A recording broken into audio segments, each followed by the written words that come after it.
We continue with aggression. We continue with antidotes to aggression.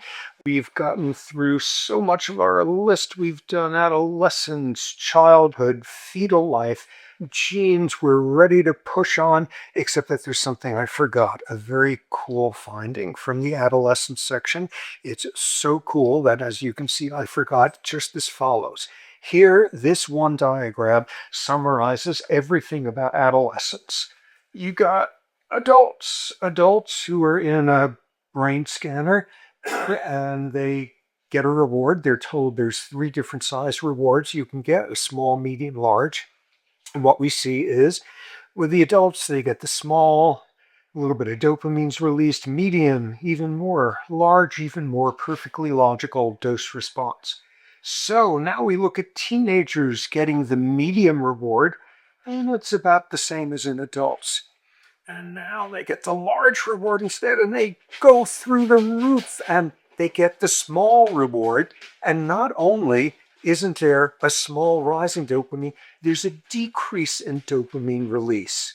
This is teenage years as a gyroscope. This is teenage years as the lows are lower and the highs are higher, and there you got it all in that.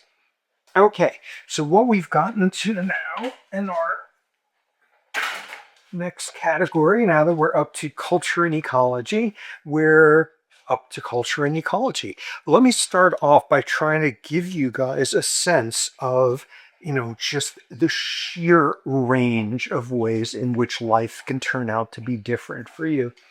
And what we have here are some comparisons. Monaco 93, Angola 39. This is if you were born today in either of those countries, what your life expectancy is. The odds that you will be taught to read. Latvia versus Niger. Here, the odds that you will die in your first year of life. More than 10% of kids in Afghanistan. Let's see, here we've got the odds that you will die while trying to give birth. If Estonia is 1x, South Sudan is more than 1,000x.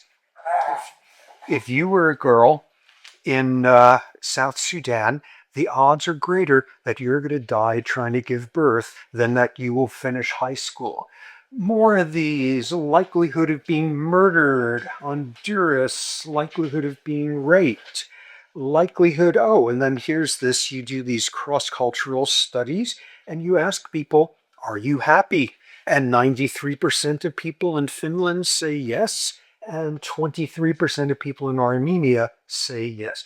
Incredible wide range, incredible wide ways in which chance deposits you in one culture or another. Another study making this point in an interesting way, this was looking at some multinational corporation that had people in countries all over the planet and asking people working there a question: under what circumstance would you break the rules a little bit to help somebody out?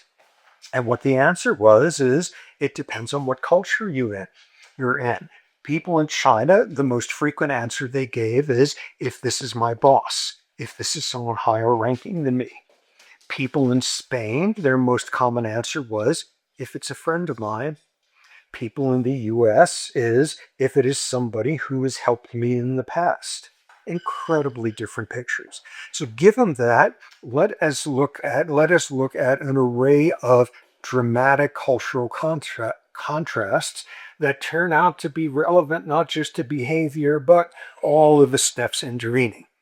And that said, this immediately tosses it back 2 days to so much of culture is being passed on by way of parenting styles. Okay, so we start off with the grand dichotomy, and everybody who does this cross-cultural stuff, the distinction that like everybody goes for, the distinction between individualist cultures and collectivist cultures.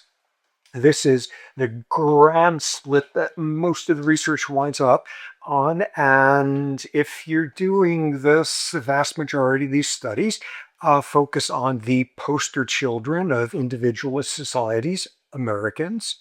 or the poster children of collectivist societies, Southeast Asian, but there are studies looking at in Turkey, fishermen living right near the ocean, a little bit further into the mountains. There's shepherds and showing different cultures there and such. Individualist versus culture versus collectivist. What do the differences look like? What matters to you in terms of relationships? Typically, you ask somebody from an individualist culture, and they'll say, "Tell me about yourself." And they'll say, "Well, I'm a doctor. I'm a candlestick maker." Ask somebody from a collectivist culture, and the most common answer will be something like, "Well, I'm a son. I'm a mother. I'm a spouse. I'm a relational stuff is at the top of the list." What else comes through?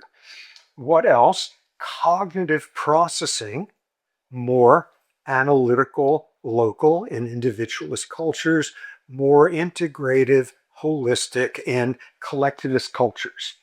You see the most amazing manifestation of individualist versus collectivist cultures in a study where you show people a complex picture where there's somebody at the center of it and all sorts of stuff going on.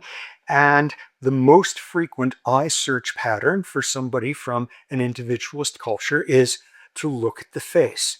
To first look at, and we know, look at the eyes first, all of that, but to look at the key figure in the middle there. And for individuals from uh, collectivist cultures, the most common search pattern is to first look over the whole thing before then focusing in there. Think about that. That is not sitting somebody down and saying, "What is it you value most in life?" This is flashing up a picture and where the eyes are going in the first fraction of a second. Implicit stuff. And as we learned back when with the amygdala, part of what it is doing is telling you where to look. In patient SM, what we're seeing here is what culture you're raised in is telling your eye muscles where to look in a fraction of a second. Amazing.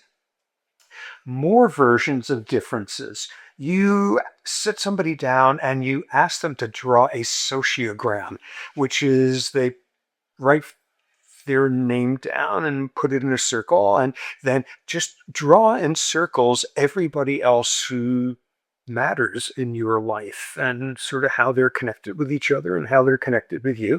And you sit down someone from an individualist culture, and what do? They put their circle right in the middle, and it's the biggest one. And you do the same for folks from collectivist cultures, and you see instead their circle is just one of many there. It's not in the center, it might even be smaller than the average of the other ones. That coming through. Great example of this difference. So here we go.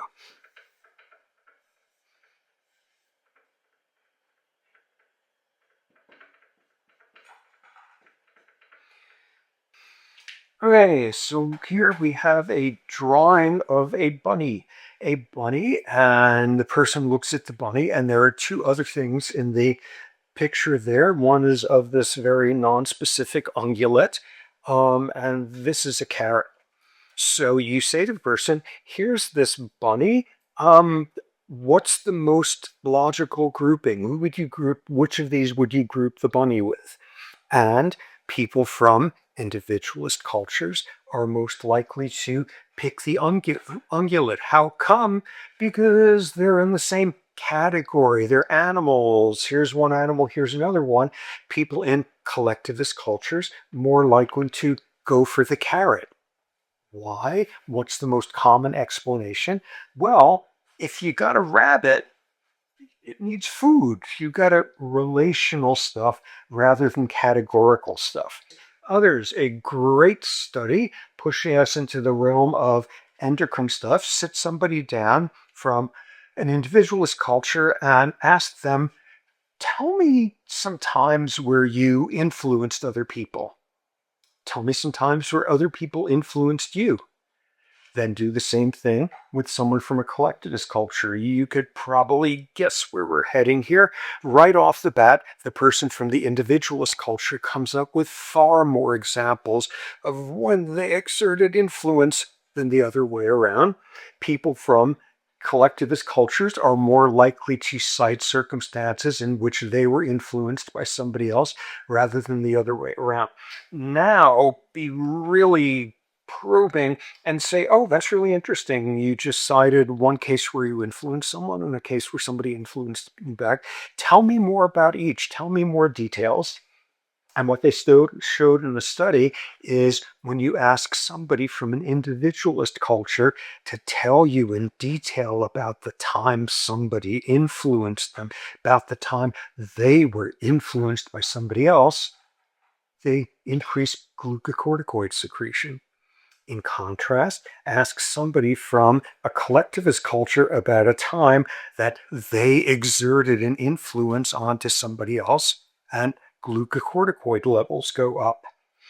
What other differences? Classical one, which is not as clean as people typically think, but individualist cultures are guilt cultures. Collectivist cultures are shame cultures. Ones where that is more about the spirit of the law and the perception of you than the letter of the law. Whoa, I wonder if that generates something when making decisions about moral norms and how someone should be treated. What that's suggesting is people from individualist cultures who are concerned about guilt are using the dorsolateral prefrontal cortex preferentially.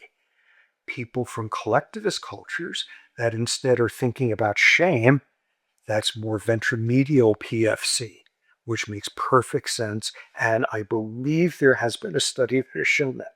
Okay, so where do these cultural differences come from? And as with a lot of this cultural stuff, from ecological factors. What is the big predictor in sort of worldwide of collectivist cultures? A requirement of collectivist farming. And in Southeast Asia, this is rice farming. It is boggling the scale of cooperation that is needed. Everyone in a village turns up one day to plant this person's crops, and the next day they all turn up to plant that one, and 4 months later they all come there to harvest and all of that. So that's nice and collectivist. Or maybe, like, this village is maintaining a complex terracing system on some hill that they have to work collectively on, and then just flabbergastingly, you find in these areas of floodplain rice farming in Southeast Asia, you will see irrigation systems that come from the mountains 25 miles away. And this irrigation system is maintained by 50 villages between here and there to make sure it is working. And that irrigation system has been maintained like that for more than 2,000 years. Those have been documented. So you get an ecology that builds you into agriculture types where you need massive amounts of cooperative, collective labor and all of that. And you look in a place like the US, and for the most part, there is not floodplain farming. There is wheat instead, which is a much more individualist process. You might say, oh, wait a second, didn't the American South, weren't they making an awful a lot of money back when on, a floodplain, big collectivist crop that took a lot of coordinated work, cotton? Did the American South solve that with a collectivist culture? No, they solved that with slavery instead. So this demographics gives rise to a really interesting pattern, a history of migration. Dopamine receptors. We know already the D4 dopamine receptor. There are variants of it that are more associated with sensation seeking, novelty seeking, ants in the pants, attentional stuff, ADHD, things of that sort. And an amazing study that was done some years ago by Kenneth Kidd and colleagues at Yale looked worldwide at the distribution of these allelic variants. What percentage of the population has the novelty-seeking version of the dopamine D4 receptor? And they came up with a figure that is so interesting that basically shows the further your ancestors migrated from Africa 80,000 years ago, the higher percentage of your population having the novelty-seeking variant. And you look, people in Northeast Africa, certain low Europe, Western Asia, certainly, you get out to like Siberia, and the prevalence of the sensation seeking one is going up. And then you got to start thinking about the people who had settled down to the perfectly nice life in Siberia and said, you know what, why don't we take that land bridge and go see what's up in Alaska, cross over to the Western Hemisphere? Higher incidence. And then you look at the migration that took place over, I don't know, the last 10,000 years. Remember what the number is, but the people who came over from the Bering Strait and stopped somewhere in Canada and decided that's enough. And then the ones who got to Central America, and the ones who had such ants in the past that they wound up in southern South America. And you see with each of those at the indigenous populations an increased incidence of the novelty-seeking variant of the gene. What is that telling you? That's the history of human migration.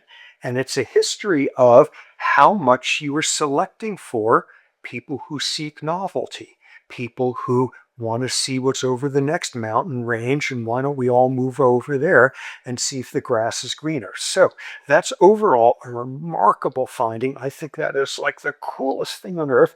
And then you look at their summary diagram and you see something interesting. What we now see is people in Central Asia, people in Siberia, things of that sort. They have migrated a fair amount of distance over the thousands of years from Africa, and that's seen in a relatively high incidence of this allelic variant. And then you look at Southeast Asia, and they migrated even further, and there's essentially close to zero occurrence of these novelty-seeking, sensation-seeking variants of the dopamine D4 receptor. And we already know from back when in our molecular genetics the concepts of positive selection and negative selection. These sensation-seeking individualistic variants of this gene have been very actively selected against in South Asia over thousands of years. So that's totally interesting. Now you get something, one of those exceptions that proves the point. Wonderful work by this guy named Thomas Talhelm at the University of Chicago. What he focused on was the fact that, okay, in southeast China, it is predominantly floodplain rice farming. In northern mountainous China, it's wheat farming instead. Collectivism in the southeast, individualistic farming in the north, and he has done a whole bunch of studies showing completely different psychological makeups between wheat farmers and rice farmers in China. You get wheat farmers, and on all those, like, draw a sociogram or tell me about yourself or the bunny test or whatever, they're like as individualistic as people from Manhattan, extremely individualistic. And then you have people from the rice growing areas, and you see the stereotypical profile of that, of collectivist cultures. Then he does a study where he's looking at the descendants of these people, the grandkids who are University of Beijing or whatever. They're not the farmers. They're the grandkids of who got out of there and are off in university and getting all, oh, I don't know, sophisticated and all encountering all sorts of diversity, blah, blah, all of that. And you look at who they grow up to be like, and you see people from wheat growing regions have a higher incidence of applying for patents for inventions they've made. They have a higher incidence of divorces compared to people coming from Southeast Asia whose grandparents were the rice farmers. This is a circumstance, I think this takes us back to the first class, that study where this guy went into Starbucks in Beijing near the university and put two chairs close to each other between tables where, oh no, you can't quite squeeze through if you're trying to get over there. So you have an option. You can either move the chairs apart or you can walk around the whole thing. And what he showed in this cool science paper was that people from collectivist rice growing parts of China were more likely to walk around. People from the northern wheat growing individualist are more likely to push the chairs out of the way. That coming through as a finding. Okay, so we see that as very different ways to turn out. Of course, I've already alluded to, say, the coevolution of dopamine receptor subtypes and one's history of migration and one's cultural sort of selective values and all of that.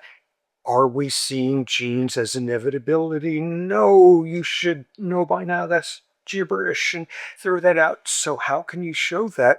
Look at people who are first generation, second generation from different parts of the world who have moved to, say, a highly individualist culture like the US, and you see by the grandkid generation, you see the individualism that taken on of the surrounding culture. We are not looking at genetic inevitability here at all.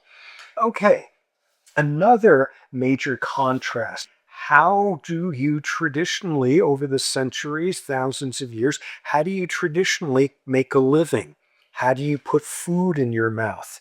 And there's three broad options traditionally. You could be a hunter-gatherer, which is what humans were for about 99% of their history.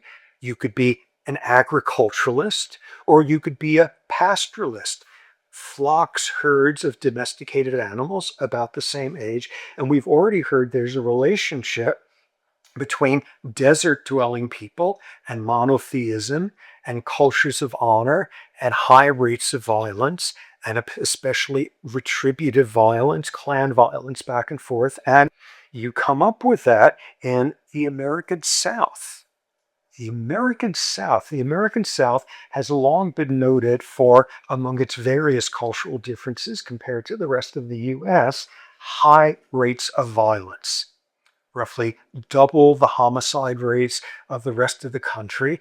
And people have long been trying to understand what that's about. And there's some interesting stuff that goes on with high levels of violence, of murder in the South, because it's a special kind.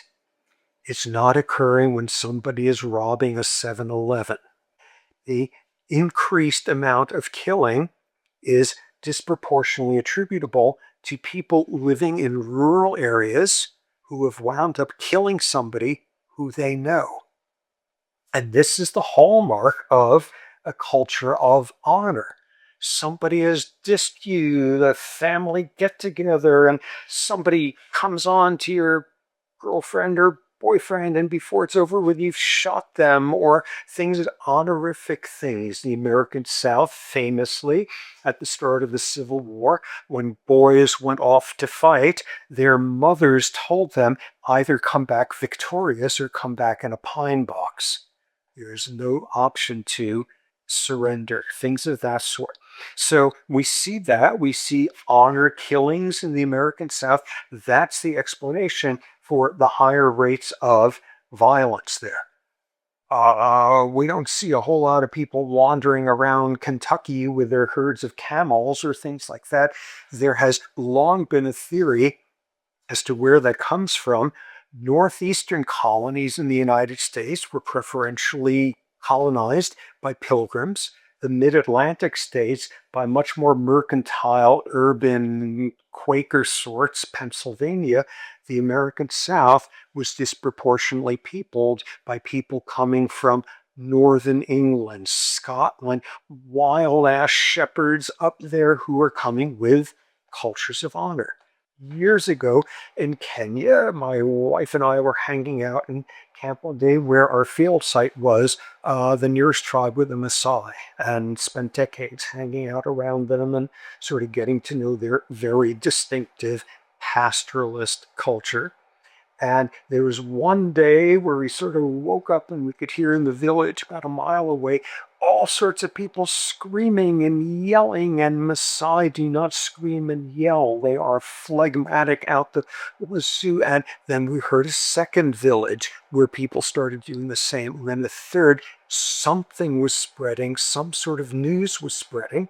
So we went over there, drove over, and it turned out that during the night, another pastoralist tribe, their traditional enemy, a tribe called the Kuria, had done a cattle raid, had done some cattle wrestling like in the American West, and had stolen most of their herds during the night. So this is like a disaster. You were getting most of your calories from your cows, much more so. This is an honorific disaster.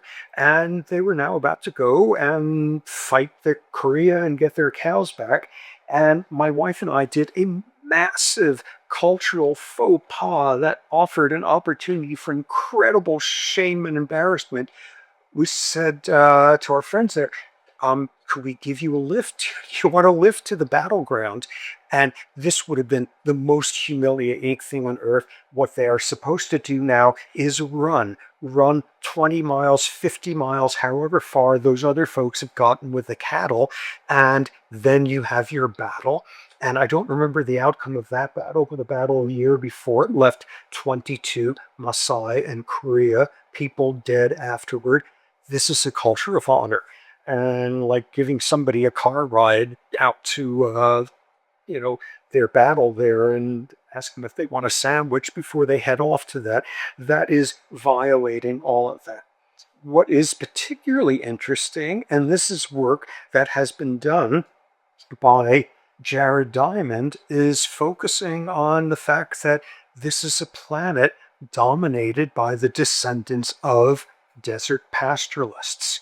In his book, Germs, Gun, and Steel, analyzing why the world wound up being predominantly Judeo-Christian Muslim, descendants of desert-dwelling pastoralists, how they wound up taking over the world instead of the dominant cultures on Earth being hunter-gatherer or horticulturalist or things of that sort.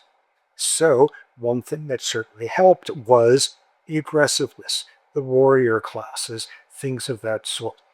Another Maasai story that was just so charming and bizarre that 90 miles away there was some county center which was like a big tourist trap for people coming there on safaris, and there were all these curio shops where you could buy a Maasai spear, and they had them available there.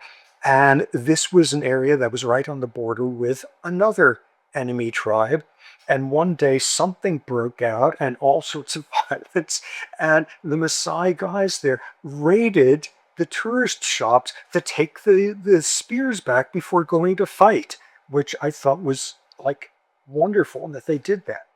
Now, this whole business of a culture of honor descending from pastoralism, and the American South produced one of the great all-time studies in psychoneuroendocrinology.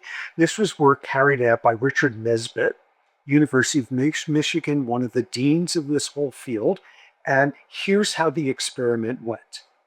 You, student, volunteer to go to that lab to do some sort of study, and sort of you went there on time, and you get out the elevator and the lab's down at the end of the hall, and you walk down the hall, and the hall happens to be kind of cramped because they got file cabinets and all sorts of crud in there. It's a little bit narrow, and as you're walking down there, somebody is walking towards you. Just somebody walking towards the elevator, somebody who was actually secretly working for the project. And what happens is, if this is a male volunteer who is now walking down this hallway, this individual coming at them, who is a big, beefy guy, what he does is he slams into your shoulder as walking past, And this is the first and only time I have seen this word in the scientific literature. The person says, "Watch it, asshole," and then disappears. And our subject, who's just had this encounter, now goes into the lab.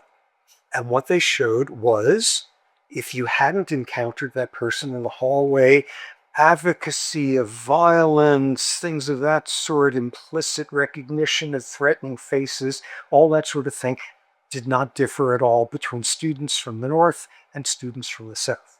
But the ones who had just had this encounter, students from the north, same thing. What would you do in a circumstance like that? Would you negotiate? Would you kill the person? What would be the right thing to do? Those sorts of questions, and there was no difference there.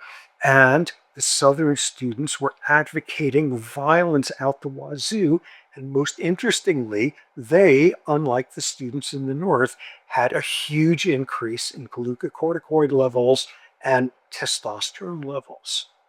Where you grew up, what values you were raised with, completely affecting not only how your mind but your glands are responding to something that you do or don't interpret as an honor challenge.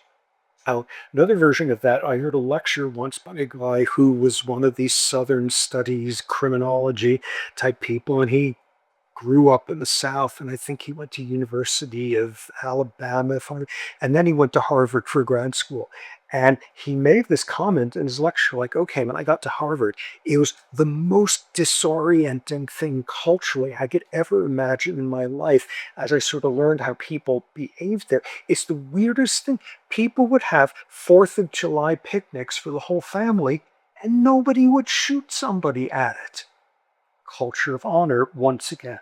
Okay, another contrast that comes through the literature over and over is more on a continuum, how stratified, how unequal, how authoritarian, how much of top-down control is in the culture. What you see is it has a very strong impact on one of the most important concepts here, something that came to be termed social capital. Capital, how much money do you have in the bank, your financial resources. Social capital, this was termed by Robert Putnam, a sociologist at Harvard. Social capital is how much does your community have, in a sense, social pro-sociality stored away in the bank to draw upon. And there's a whole bunch of ways to get at social capital and see how much of it there is in community. Conveniently, you find out a ton about it by asking people 2 questions. Go up to somebody and you say, so in general, can people be trusted? You are transcending people in family, people in your community, people who look, just in general, can people be trusted? And how many organizations do you belong to? And the answers to these are hugely predictive of, for one thing, levels of trust, obviously, willingness to cooperate. How much collective power do you think you have? Are you in a union? Are you in a bowling league? Are you in a whatever? These 2 answers tell a ton about levels of crime in a society. Income inequality tells a ton about health and life expectancy, all of that. So a lot of that winds up telling you unequal cultures not only are crummier to its have-nots, and not only worse for everybody's health, but have higher levels of crime. Tapping into this point we already had, which is poverty is not a predictor of violent crime. Poverty amid plenty is. Seeing what it is you don't have, having your nose rubbed in it. And that adds in one additional sort of nuance to this that kind of describes an awful lot of what goes wrong in the world when you have a very unequal society and you see increased amounts of crime by individuals who are lower socioeconomic stratum. Are they breaking into the McMansions of the ruling class? No. Crime from lower socioeconomic strata are overwhelmingly preying upon people of similar. The anger, the whatever is turned on locally. This generated one of the truly unexpected things in prisoner's dilemmaology, a study a few years ago. Erwin Gachter in somewhere in Germany did this massive cross-cultural study, like 60 different societies. Yeah, this was around when people were learning about weird and the problems with that. So looking at prisoners' dilemma strategies and then the ultimatum game, which is also getting into how generous of offers you make to somebody, and looking at are there cultural differences in how people go about playing these games. And there were huge differences, massive differences in, for example, how much somebody would offer when they had to divide up a pot between them and you, and that person take it or leave it, but if they didn't take it, none of you get it. The possibility of retribution playing these games, and they saw tremendous differences in how generous people were in the offers they made, and a strong correlation with the social capital in that country, in that society, cultures in which people don't trust folks and have no sense of collective efficacy. They do not make generous offers. They make just what they can get away with, and that was a difference.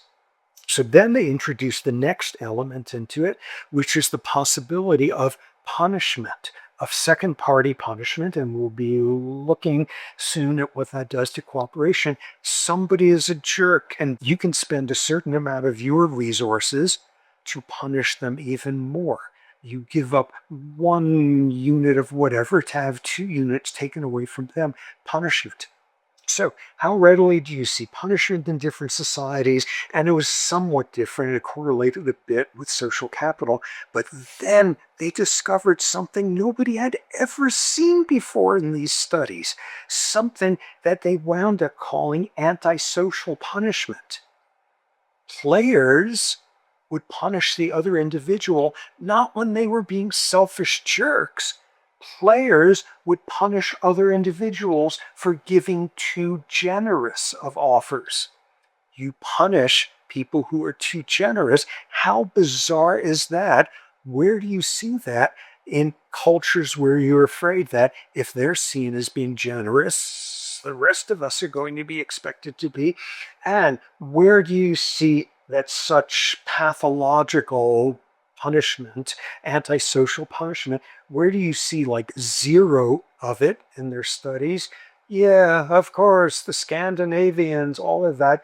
Where do you see the highest levels of it? Some of the most miserable countries in terms of social capital to live in. Along those lines, ex-Soviet bloc countries do not ever wind up trying to play prisoner's dilemma with somebody from Moldova because they are among the most likely to punish you if you do something generous. So, tremendous differences there in that.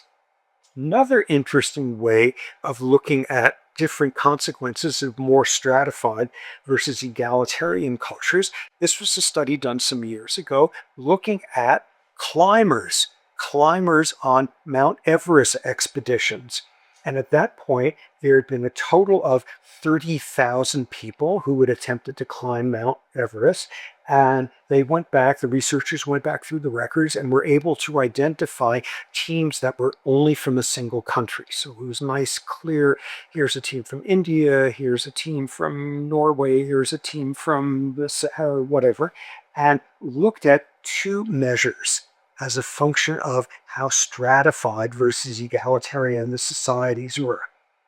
And people who came from hierarchical, stratified societies, the highest rates of these in India, China, and Russia, they have the highest likelihood of succeeding, of reaching the top of Mount Everest. And you're more likely to have somebody die on the climb. That being such a great, clear manifestation of this. If you want to go to Mount Everest and it would be nice to get to the top, but it's not a big deal because you mostly want to get home to be able to show people pictures of it. Be Norwegian. Okay, this brings us to a topic that now cuts across a whole bunch of different cultures.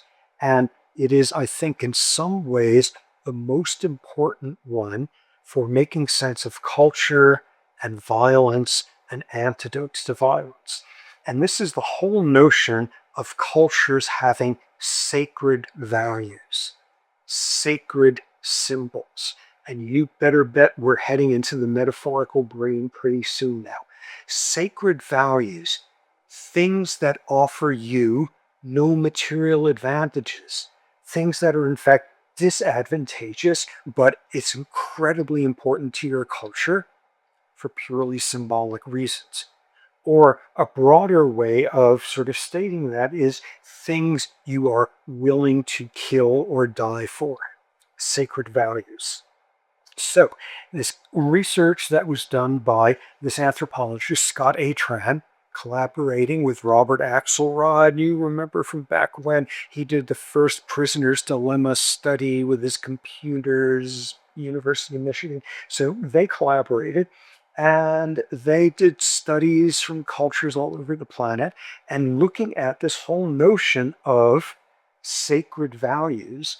And in a sense, what they came up with as a sort of conclusion is when you work out material instrumental differences between you and your enemy, you work out water rights, you work out land swaps and reparations and things like that.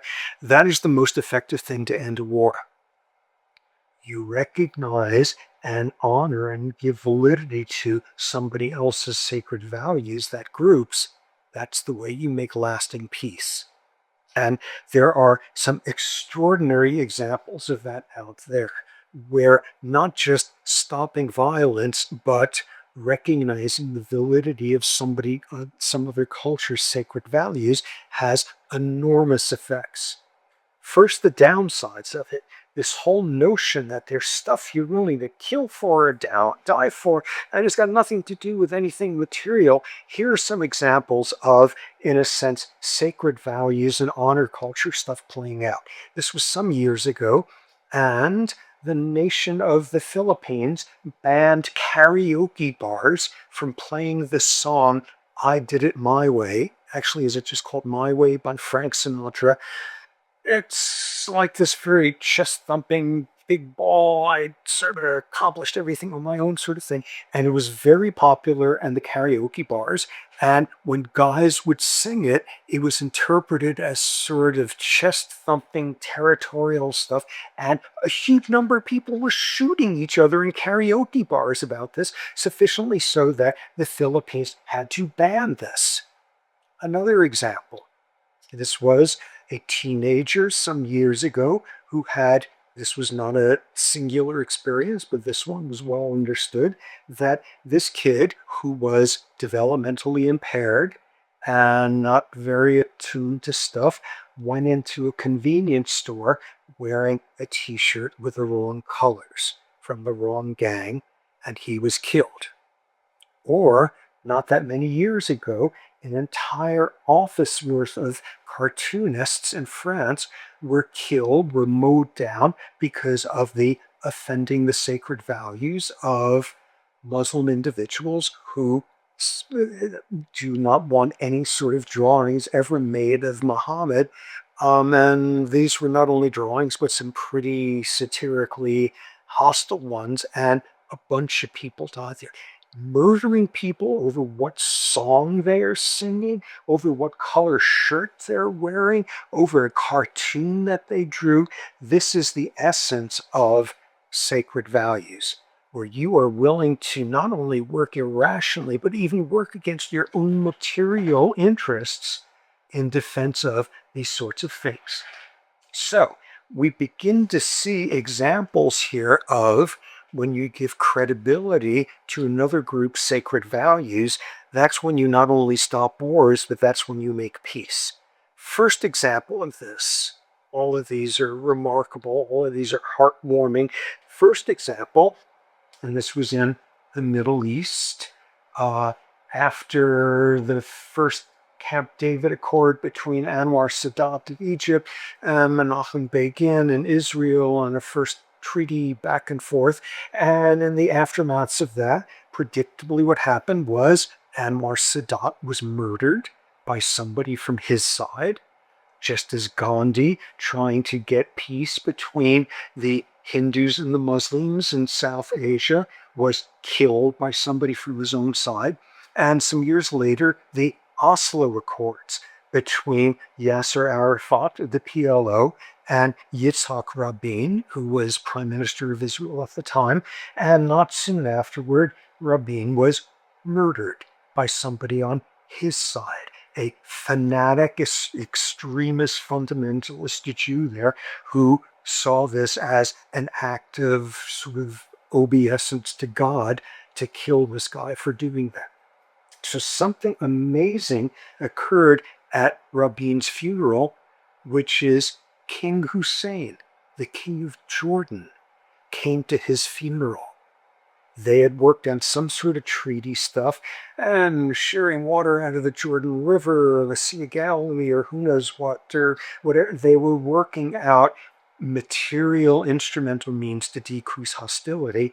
But the picture of King Hussein of Jordan sitting there at the funeral, sitting next to the widow of Yitzhak Rabin, and then getting up and eulogizing him and calling him his brother was astonishingly powerful. Another example, Northern Ireland. When I was a kid, the violence and the conflicts in Northern Ireland between Catholics and Protestants and the degree to which that was religious versus cultural versus economic, but that was at least as intractable of a problem as Palestine. Israel is now a bloodbath, and somewhere in the 1990s, the Good Friday Agreement, they figured out how to get a cessation of hostilities. And they worked out some sort of collective government that would be running Northern Ireland, rotating who would be the prime minister or the president between someone Catholic, someone Protestant. Wow, they managed to stop the fighting. That was incredible. Why did they manage to do that? Then theories, economic pressures, a lot of these gunmen, either Ulster gunmen for the Protestants or people in the IRA, Catholics, were hitting an interesting point in life. They were seeing their kids now getting old enough to start to go out and fight and get killed. And it's possible that that's when they decided this is too much and we got to do something different. So hooray, the Good Friday Accord in Northern Ireland, it brought peace, it brought a unity government there from both sides, and it was sort of functioning and like it was working. There was one little hiccup in it, and that one of the leaders of the Protestant Unionists in the new government and one of the leaders of the Catholic, and the two of them were guys who had a lot of blood on their hands, and they had been mortal enemies for a long time. And famously, they were refusing to even shake hands with each other at the here's everybody together forming this new government, hooray, we're going to make it work. And these two refused to shake hands with each other. Just something symbolic. And then something that had absolutely nothing to do with the cultural economics in Northern Ireland happened. One of the guys, his wife cheated on him. His wife cheated on him very publicly in that her lover, tennis instructor, who knows what, it turned out she was somehow embezzling government funds to give this guy money, and this was front page news and incredibly humiliating. And the next day they had one of their meetings, and these two guys, the guy who had been cuckolded and his mortal enemy, the mortal enemy came in and put his hand on his shoulder and patted him. Whoa, sacred values of bros. Damn, I can't believe you had to go through something that's humiliating. And that was a major breaking of all sorts of log jams of relations there. That's what it took for one of them to see the other as a human worthy of empathy or things of that sort. Another example, probably the most brilliant manipulator of sacred values of your enemies in our time, was Nelson Mandela. Mandela was a genius at this. When he spent his years and years in prison, he made a point of becoming fluent in Afrikaans, the language of his jailers. And not just fluent, but to a point where he could chew the fat over like what's happening with the Afrikaans rugby team and gossip and be able to ask people, how's it going with that sibling of yours who's very sick, and coming totally able to give all the signs to these guys that he's seen the legitimacy of their culture enough that he's learned our language. He knows what holidays we have and wishes us a happy whatever. And this played an absolutely critical role shortly after Mandela came out of prison. When it was clear there was a transition towards a free South Africa, there was a really tense period because there were all sorts of white Afrikaans militias that had headed off to the hills and were saying, we're going to come back and there's going to be a civil war. You are not pulling this off on us. This is not going to become a black African country. And the odds of there being a catastrophic civil war there was very high, and famously, a meeting was set up between Mandela, who was sort of in a halfway house there, Mandela, and probably the most powerful of these Afrikaans militia warlords, and they were going to sit and talk. Okay, so what can you imagine?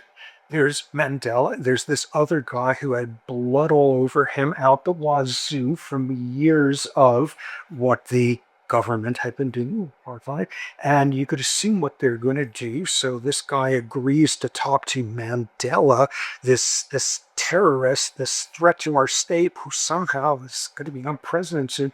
But he's going there to talk with him, and what does he assume? They're going to be sitting at a table across from each other and negotiating. And what happens instead? Mandela opens the door. He's wearing like a cardigan. He's wearing like a dorky dad cardigan. And he takes him into the living room. They sit down on this big cushy couch there in front of a fire. It was a chilly day. And they start talking there. And Mandela is asking him about all sorts of sports stuff that Afrikaans care about. And at critical moments, Mandela would say, oh, hold on a sec. He would leap up, go to the kitchen, and come back with a plate of cookies for them or some tea for them to drink. Oh my God, I'm sitting here and this terrorist who will lead us to darkness just jumped up and got me some cookies. And we're now talking about sports and all. And this was a pivotal moment. The guy agreed to become the political leader of the opposition party in a stable government there, a free government that was not at war, rather than start a civil war with his militia. Mandela sitting and doing that. And of course, most famously, the towering symbol of sacred values, movies and books and all of that of Mandela engineering for South Africa to host the World Rugby Tournament. And at that point, getting sufficient rapprochement between the African National Congress, the main black freedom group, and Afrikaans, whose sport that spoke to their hearts like crazy was rugby. And somehow all of this symbolism, Mandela was going to attend the rugby tournament because it was not for the Afrikaans, it was for his countrymen. And famously, what came out of that was one of the most intensely moving things you can imagine. And if you're feeling beyond depressed at how the world is hopeless, go look at YouTubes of this, that the chorus there of Black African singers from the ANC, among other things, they sang the national anthem of the Afrikaans. And then the Afrikaans rugby team sang the national anthem of the ANC. Something unimaginable, something that they did, which had more symbolic importance than anything that could have been negotiated about how they were going to deal with the war criminals and things of that sort. Sacred values. To give you an example of just how powerful that could have been, A. Tran did some studies in the Middle East about 20 years ago and looking at where sacred values were coming in, what sort of things were people willing to suffer for. Yes, we are going to get boycotted, we're going to get sanctions, we're going to get whatever, but this is what matters to us, and it really matters. And in one of his papers, he gives two absolutely astonishing quotes. One of them from an Israeli, a right wing Air Force general in Israel. This was 25 years ago or so. This is somebody, either him or his descendants, have a lot to do with the hell that has been being rained down on the civilians of Gaza.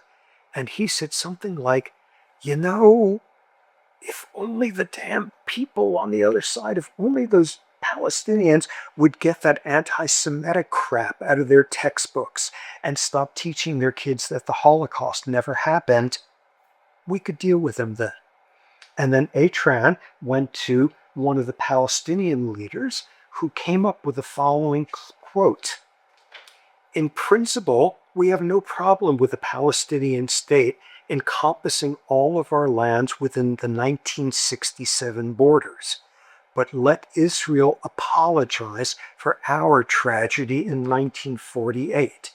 What is he saying there? Okay, the establishment of Israel, this was like a crime of European imperialism, which it absolutely was. And this was Europe. Yeah, we recognize like Christian white Europe has just spent the last 2,000 years murdering Jews and finally decided that like gassing 6 million of them in a couple of years is a bit too far. And thought, why don't we do something nice for the Jews for the first time? Let's give them somebody else's homeland. And deposited you folks there. Okay. By agreeing to the 1967 borders, this is us saying, yeah, you guys were just survivors of Hitler, and colonialism is what dropped you here because the colonial countries would not allow you to immigrate there in large numbers. Okay, you guys got dumped there, but then came the catastrophe. Then came us losing our homeland. Give back the land that you conquered since then, that you conquered, not the colonial Brits decided. Give the land back, but most of all, apologize. Say that we got screwed in 1948. And both of these people saying, if they recognized our sacred values, get anti Semitic stuff out of your schools, admit that we got screwed catastrophically in 1948, then we can talk. And as I said, the Israeli who said that was an Air Force general. And the Palestinian who said that was a Hamas commander. 25 years ago, each of them saying, just give credence to our sacred values and we could solve this. And they haven't. So, what this is bringing us to, of course, is this point we've had over and over.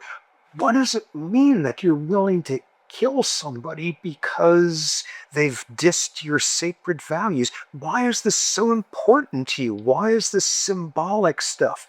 In the 19th century, Britain, having India as a colony, subjugating people there, and they had Indian troops that were doing their bidding. And at one point, a rumor went around. Apparently, like if you had a 19th century rifle, you have to grease bullets or something to put them in there to make them more slippery or something. And a rumor went around with the Hindu troops that the bullets had been smeared with cow fat. And the rumor went around with the Muslim troops that the bullets had been smeared with pig fat, totally against dietary prescription. And this led to rioting and led to what was called the Sepoy Rebellion, where thousands of Indians were killed by British troops. Over, you are desecrating our sacred values here, all that. Why is this so important? We know why it's so important. Because of the insular cortex. Because of the anterior cingulate, because of all the ways in which your brain cannot distinguish between the literal and the metaphorical, and all the ways in which somebody's disgusting moral act is as viscerally disgusting as eating toxic food. What we see here, the reason why material agreements can end wars, but recognition of each other's sacred values are what brings peace, is because the brain confuses metaphor with the literal. Okay, this transitions us now to our final domain, our final category here, which is evolution. We've gotten down to the bottom of the list here. What does evolution tell us about why we are violent at our worst? What does evolution tell us about why we are so different from that when we are at our best? It's smooth sailing for why evolution should select for aggression, should select for violence and competition and domination. Individual selection. The whole point of individual selection is you are trying to maximize copies of your genes, because sometimes a chicken is just an egg's way of making another egg. In that context, that makes perfect sense.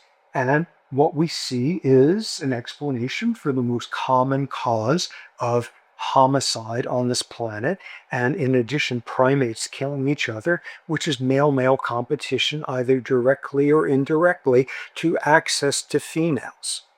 Individual selection. That's the most common reason why a human on Earth would kill another human in culture after culture. Male-male competition, indirect competition for status, strategies like infanticide, all of that. Individual selection. So, that makes perfect sense. Kin selection. Not only would you lay down your life for 2 brothers or 8 cousins, but you'd be willing to murder for 2 brothers or 8 cousins if you were going to pay a high price for that. What you see there is, that obviously makes sense. Status, kinship, all of that. Some years ago, a study that supposedly was going to turn this entire field on its head was published in Science by an anthropologist named Napoleon Chagnon. And he studied a group of horticultural hunters in the Amazon in Venezuela called the Yanomama. Famous for high levels of violence and retributive raiding between villages and stuff. And this was mostly the work of Chagnon, who his first monograph about them was called something like Yanomamo, the Fierce People. Extremely violent cultures there. And that, of course, has gone through all sorts of revisionism, but at the very least, at the time, Chagnon published a paper which was showing that over the course of the lifetime of Yanomamo men, the more individuals somebody had murdered, the more offspring someone was likely to have. There you go. Reproductive success. You couldn't ask more clearly that things like male-male violence having payoffs in terms of reproductive benefits, and there you go. That's the whole thing shown there. That study was eventually completely ripped apart because there was a slight problem that Chagnon had in there, which is he would look at somebody who was killed in his very first battle with the guys across the way there, and whoa, he never left any kids because he was 16, and whoa, he never killed anybody because this was his first battle. And you looked at these grizzled old guys who had had their entire lifetime to kill other people in battle, and their entire lifetime to have kids and grandkids. Oh, there was an age confound that did that in entirely. That did that in completely there. So, the limitations of the individual selection argument. Moving to kin selection, as I said 3 minutes ago before I remembered I had left out Chagnon. Moving to kin selection, yeah, you're not only willing to lay down your life, but also to kill somebody at great risk for 2 cousins or 2 brothers or 8 cousins, whatever. Kin selection is explaining the very core of us-them violence. And we see exactly how this plays out in patterns of chimp violence versus baboon violence. Baboon males leave their home troops at puberty, so all of the adult males in a baboon group grew up someplace else. They're not relatives. They showed up around adolescence, and what you see is among baboons, you do not get territorial fights between troops. You get extremely high violence among the males within a troop because none of them are related to each other and none of them grew up counting each other's toes when they were playing or such. Chimps, in contrast, it is the females who leave around puberty. All the adult males in the chimp group are siblings or cousins, or at the very least, somebody you have known since you were both tiny. And what do we see with chimps? We see the invention of proto-warfare, organized violence, beginning use of weapons, a pseudo version of genocide against the next group over there. There's a lesson in the chimp thing, which is when you have a group of males who are getting along really well, parentheses because of kin selection, familiarity and stuff, groups of men who are getting along, or groups of males who are getting along really well, can be damn scary. Because if you're the neighbor, that's where you see that. So, do we nonetheless see an inevitable outcome here of kin selection playing out, intra-group violence in baboons, because there's low levels of relatedness among the males, inter-group violence among chimps, because of high levels of relatedness among the males in a group? Are we looking at sort of inevitability here? No, because then you look at bonobos. Bonobos who break those rules because bonobo males are the ones who leave at puberty, and thus in a group of bonobos, the adult males are not relatives and such. And even though recent findings have shown that they have more aggression than people used to think, nonetheless, they have much lower levels than chimps overall. And this is despite none of them being related. What's it about? It's because it is a ape equivalent of a matriarchal society. The females impose control there. The females have control. Okay, so we come back to this issue we dealt with early on. Okay, so remember, you really don't want to mate with a close relative because you'll have kids with six fingers, but you really do want to mate with a close relative because you get compounded kin selection in your shared goals and all of that.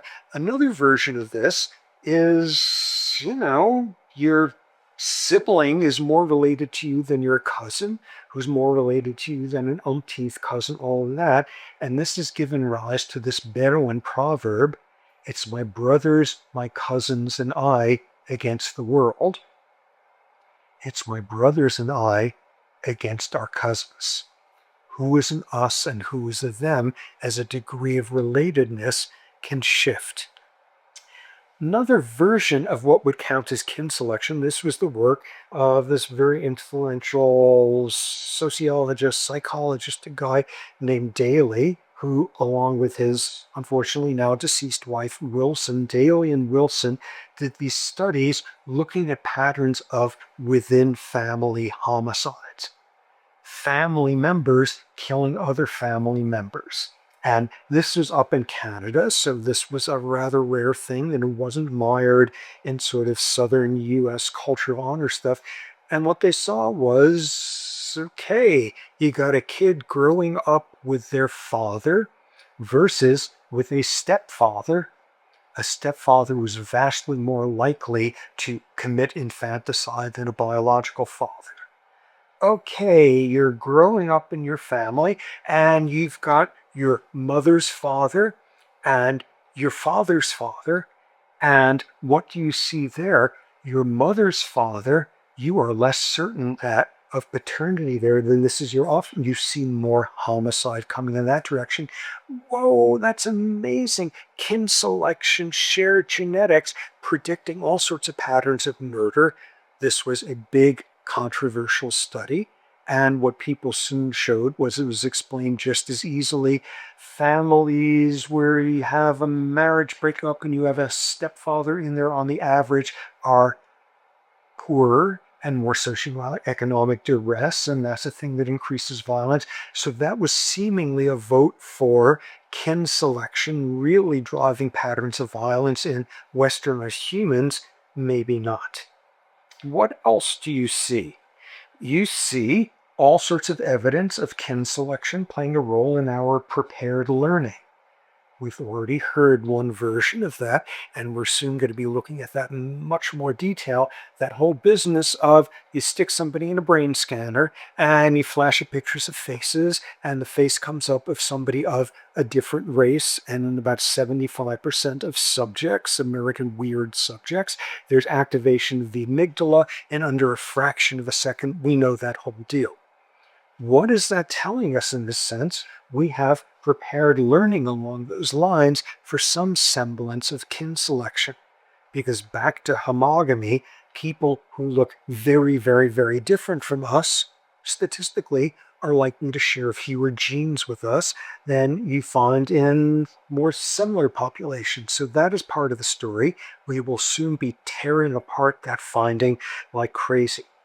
So, individual selection, murdering somebody for your own benefit, that plays a role in explaining a lot of male violence. Kin selection, evidence of that, where we really get into an interesting domain, is when we have, rather than kinship, pseudo-kinship, where we've been dealing with the notion of that, of green beard effects from very early on, signs that you are similar enough to somebody else, where you've been taught that, you've been conditioned that on some implicit level, they feel like a sibling. They feel like someone you are willing to kill or die for. And every military on Earth throughout history has understood the principles of pseudo-kinship. Among the Maasai, for example, they have their warrior stage. Like a teenager becomes a warrior for about 10 years, and if he survives as a 25-year-old, he then settles down with his new 13-year-old wife. And what you see during the warrior classes is all of them live together. You don't go home at the end of the day from being a warrior and hang out with your parents. They all live together.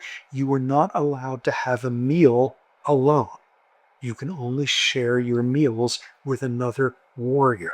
Everything yelling, this is family behavior. When you are an ex-warrior and you marry somebody, for the rest of your life, your wife is expected to refer to somebody else who was in your warrior age class, not a relative, but refer to them as brother-in-law. Pseudo-kinship lasting forever after, all these symbols. Every military does that with all sorts of slogans, bands of brothers. Every revolution, people start calling each other comrade or brother or sister or such, pseudo-kinship being this very powerful force. And in World War II, it was taken to an unprecedented extent because you had the most culturally and ethnically heterogeneous country on Earth fighting against some far more ethnically, culturally homogeneous ones, the US in World War II. And that's where you got these scenarios where, straight out of the stereotypical movie, you got the Irish guy from Boston and the Italian guy from Philadelphia as a soldier, and the black guy from Kentucky and the Polish guy from Chicago, and they're side by side, they're fighting in the trenches in a band of brothers. And what people have shown is, in some of those circumstances, amazingly, a German-American soldier was likely to share more genes in common with the Nazi who he was at war with than the, Polish guy sitting next to him. This was an astonishing display of pseudo-kinship. You were willing to lay down your life for somebody who is less related to you in order to kill somebody who is more related to you. And this broke down in Vietnam. One of the reasons why Vietnam was so chaotically disastrous for the US in its getting into a war it had no business in morally, but I'm not going to get into that. What you had there was a completely different system. Rather than the usual thing in military training, you get into basic training and you got to a group of guys, and it's these guys who are going to be together when you got a day off to get drunk and get in trouble and this, and then you're next to each other in battle, and these are your pseudo siblings. In Vietnam, for some reason, that broke down. You had people moving in and out of groups separately.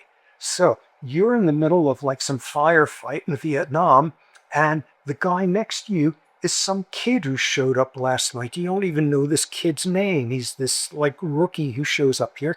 And the guy next to you, if he survives this, he's going home. He's flying out to Hawaii tonight.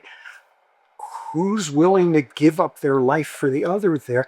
Vietnam was a very striking example of where pseudo kinship training broke down. So, of course, hand in hand with pseudo kinship in these cases of violence is pseudo speciation, making the them seem so different that they hardly even count as human when you kill them. And that is the backbone of propaganda. The Rwandan Hutus, when urging everybody on to have a genocide of the Rwandan Tutsis, didn't refer to them as Tutsis, as people, as humans. They were only cockroaches. Jews as vermin in Nazi Germany and the propagandistic posters about that.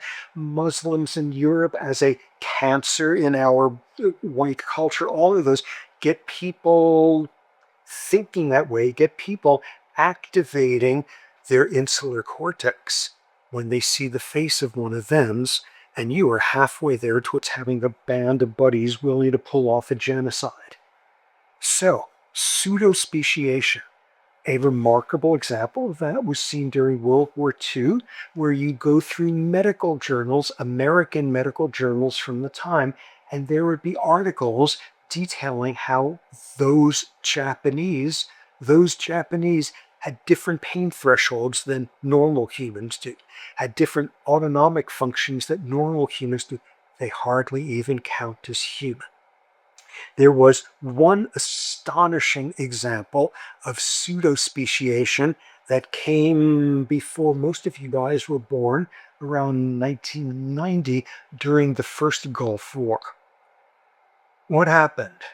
Iraq, Saddam Hussein, the dictator there, decided to invade nearby tiny Kuwait and take over the country and seize their oil fields.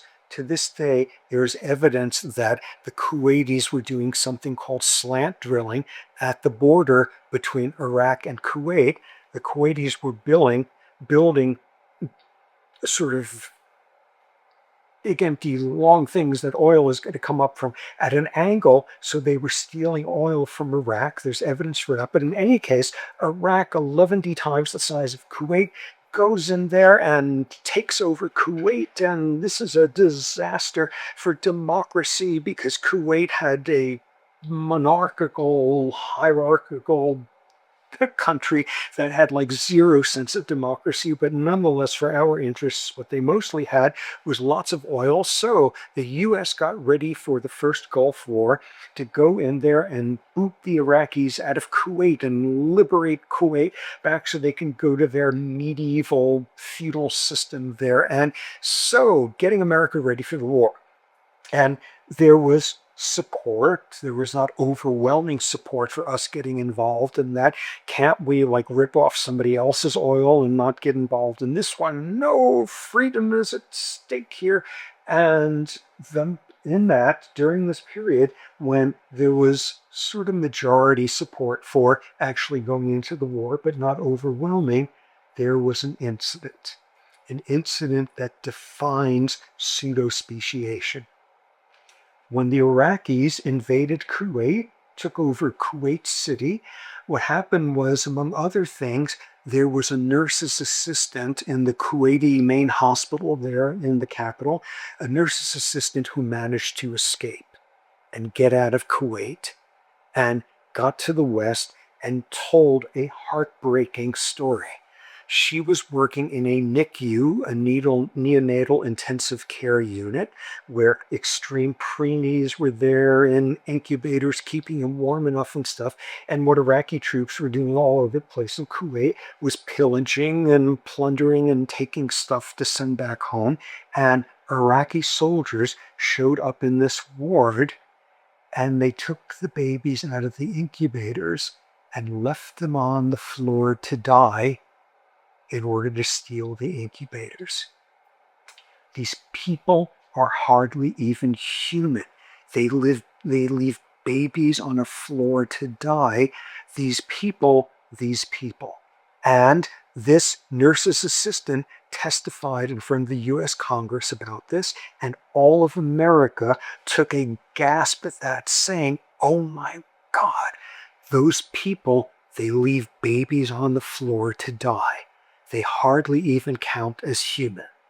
And very soon after that, the Senate authorized the war, with two key senators who changed their vote and voted for authorizing it as a result of this nurse's testimony. George Bush Sr. had, I believe, 92% support for going in there. Could you believe these people? They hardly even count as human. And it wasn't until about 6 months later that what became clear was this individual who testified before Congress was not a Kuwaiti nurse's assistant who had escaped from there, was not somebody who was working in a neonatal ward in a hospital there. She was, in fact, the niece of the Kuwaiti ambassador to the United States, and a public relations firm hired by the US government had come up with this wonderful story and trained her and how to be a convincing witness for it. And she sat there and lied before the US Congress and lied before this whole country with this concocted story of those people hardly even count as human. And a week later, the US was going in there with 92% approval. So we see individual selection can sure be a means of generating violence. Kin selection, traditional societies, pseudo-kinship, and pseudo-speciation are incredibly effective at getting people willing to kill and be killed for all sorts of causes that have been concocted.